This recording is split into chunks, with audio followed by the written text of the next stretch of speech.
foundation of personal well-being and fulfillment is self-love.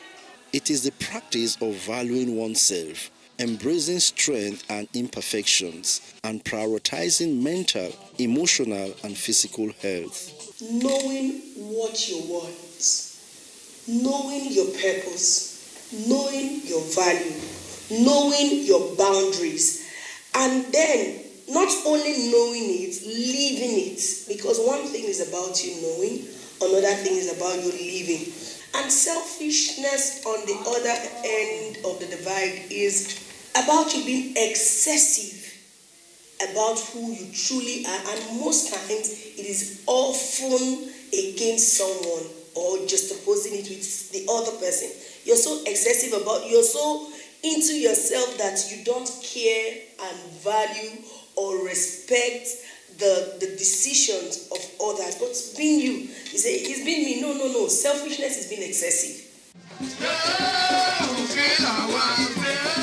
In traditional settings, women are often expected to prioritize others, family, children, employers before themselves. As a result, self-care may be viewed as indulgent or even selfish. It's time for you to express yourself to get things you're not willing. You hold back because of what will people say. What does the society say? If I go to some place, am I not supposed to go with my husband? Am I not supposed to be with my children? Expectation from people, it keeps holding you back. If you now have certain illnesses, that again becomes certain barrier. That probably someone had told you that you have a big head, a big nose. You're already self-talking, you're second-guessing yourself on a regular. So those things can be barriers generally when it comes to self-love. One common myth about women and self-love is that self-love is only about external beauty and self-care routines, whereas it actually encompasses emotional, mental, and physical well-being.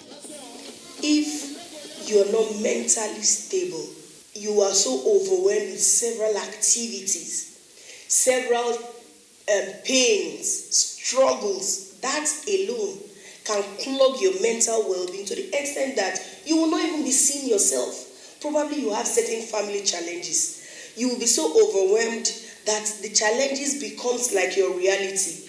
You're forgetting yourself in the process. Then, before you know, you start losing certain level of your self-expectation. Another dimension is the spiritual dimension. We all know that most times the spiritual controls the physical. No matter what religion you belong to, there are certain times you need some spiritual well-being.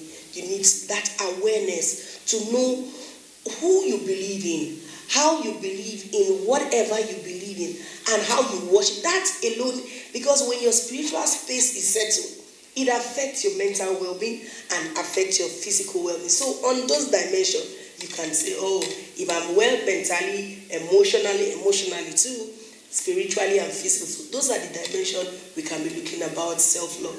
When women practice self-love, the benefits extend to their families and communities. One of it is about self-confidence. When you know who you are, you know your values, you know your purpose, you know your boundaries, you know what you're supposed to do part-time. Something happens to you, it boosts your morale. Whenever they call you and they want you to represent somewhere, you show up because you're confident, you're ready to express it. Those are part of it. There are certain times your children may need your attention. You find a way to adjust your workspace. There are certain times your workspace will need your attention. You find a way to balance the family. So when you learn how to counterbalance, it helps you build certain level of, because you cannot be everywhere at every time.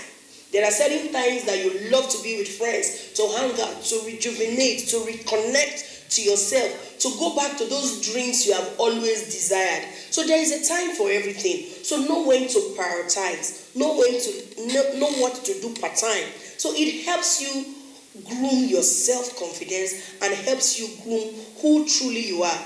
And by so doing, people around you will see happiness. You will exude it.